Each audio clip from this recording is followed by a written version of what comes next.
Hello friends, welcome to our channel మేఘ్నా tutorial. ఈ వీడియోలో ఎస్ఎస్సి జీడీ ఎగ్జామ్కి సంబంధించి పర్టికులర్గా జియోగ్రఫీ టాపిక్ మీద ఇంపార్టెంట్ క్వశ్చన్స్ అనేవి అయితే ఎక్స్ప్లెయిన్ చేశాను. అవి కూడా ప్రీవియస్ ఇయర్లో నుండి క్వశ్చన్స్ అయితే తీసుకొని ఎక్స్ప్లెయిన్ చేశాను.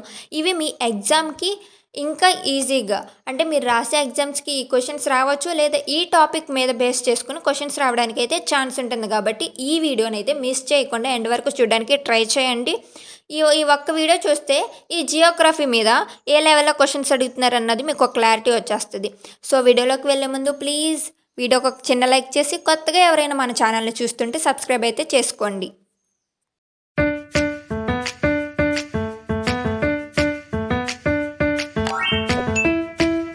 Which ocean is encircling the continent of Antarctica and extends northward to 16 degrees south latitude?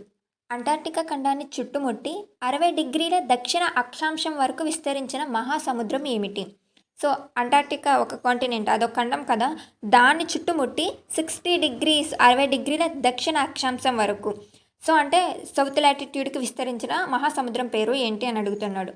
So answer వచ్చేసి దక్షిణ మహాసముద్రం, సౌతర్న్ ఓషన్, ఆప్షన్ డి. ఇది ఎస్ఎస్సి జీడీలో previous year questions, shift and year కూడా మెన్షన్ చేశాను. ఒక్కసారి అయితే ఈ క్వశ్చన్స్ చూడండి.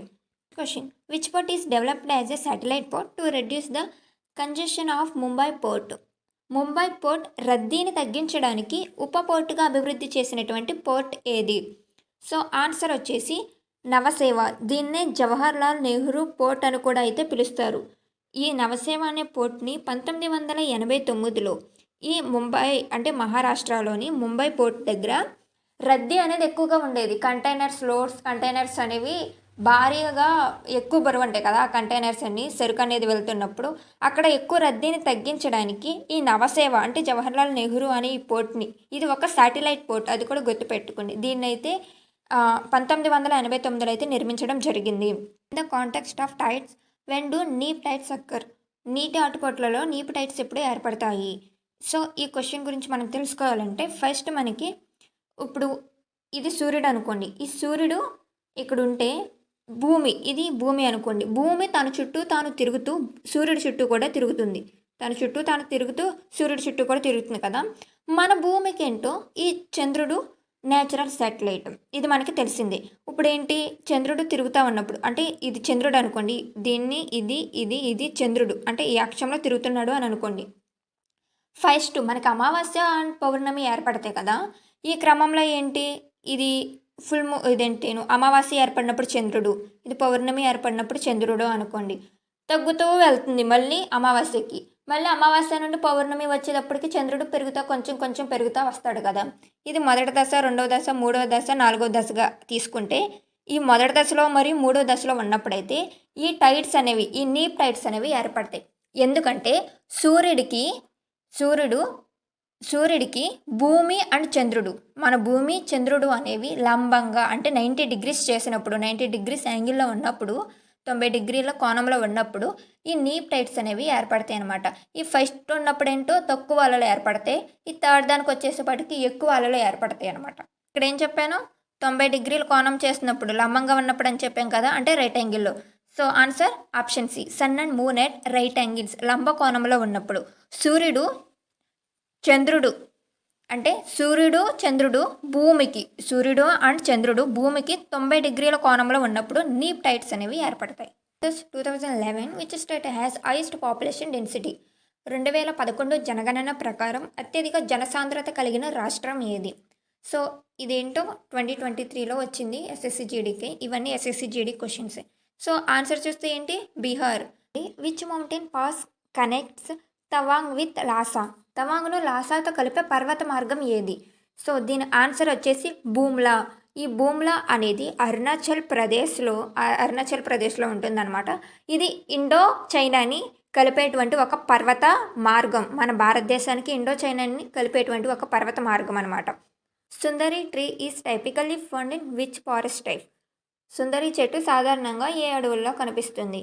సో ఆన్సర్ వచ్చేసి మడ అడవులు, టైడల్. ఈ మడ అడవుల్లో అయితే ఎక్కువగా కనిపిస్తుంది.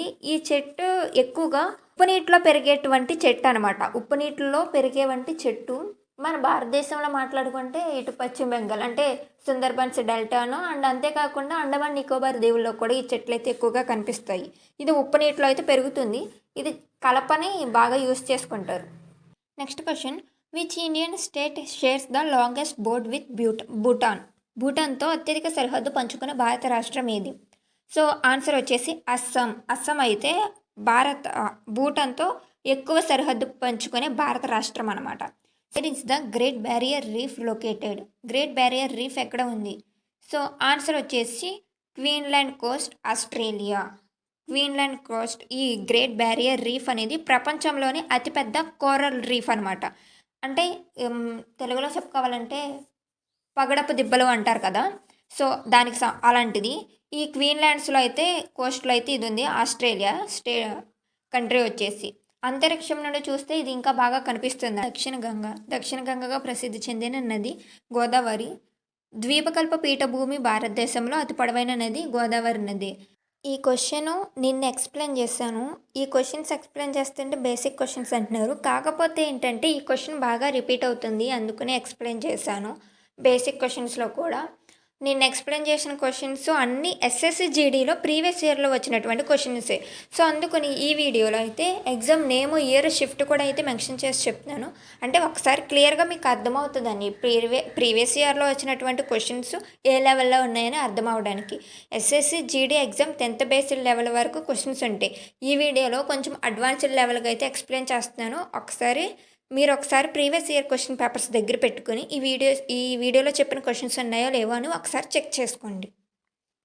Next question, which soil is commonly used for the brick making due to hardening property? ఇటుకల తయారీలో ఎక్కువగా ఉపయోగించే మట్టి ఏది ఏంటంటే లాటరైట్ మట్టి. ఈ లాటరైట్ మట్టి అనేది ఈ గాలిని తాకినప్పుడు తడిగా ఉన్నప్పుడు, ఆ మట్టి తడిగా ఉన్నప్పుడు దాని గాలి తాగిందంటే చాలా గట్టిపడిద్ది అనమాట రాయి. ఈ మట్టిని ఇటుకల తయారీలో అయితే ఉపయోగిస్తారు. సో జియోగ్రఫీలో types of soils and types of rivers in India, river system soils గురించి తెలుసుకుంటే 50% ఆఫ్ జియోగ్రఫీకి సంబంధించి సిలబస్ అయిపోద్ది. నేను రివర్ సిస్టమ్ గురించి ఆల్రెడీ ఎక్స్ప్లెయిన్ చేశాను. ఈ సాయిల్స్ గురించి కూడా అయితే వీడియో ఒకటి చేసి మీకు ఎక్స్ప్లెయిన్ చేస్తాను. సో ఇవి కొన్ని ఇంపార్టెంట్ క్వశ్చన్స్ అనమాట. ప్రీవియస్ ఇయర్లో అడిగినటువంటి ఎస్ఎస్సి జీడీ ఓన్లీ జియోగ్రఫీకి సంబంధించినటువంటి క్వశ్చన్స్ మాత్రమే. సో ఎవరైతే వీడియో చూసారో ప్లీజ్ లైక్ చేసి, కొత్తగా ఎవరైనా చూస్తుంటే సబ్స్క్రైబ్ అయితే చేసుకోండి. మీ ప్రిపరేషన్ ఇంకా ఈజీ చేసే విధంగా క్వశ్చన్స్ అనేవి జనరల్ అవేర్నెస్ సెక్షన్కి సంబంధించి ఆల్ టాపిక్స్ మీద అందించడం అయితే జరుగుతుంది. సో ఎవరైతే ఇంకా సబ్స్క్రైబ్ చేసుకోలేదో ప్లీజ్ సబ్స్క్రైబ్.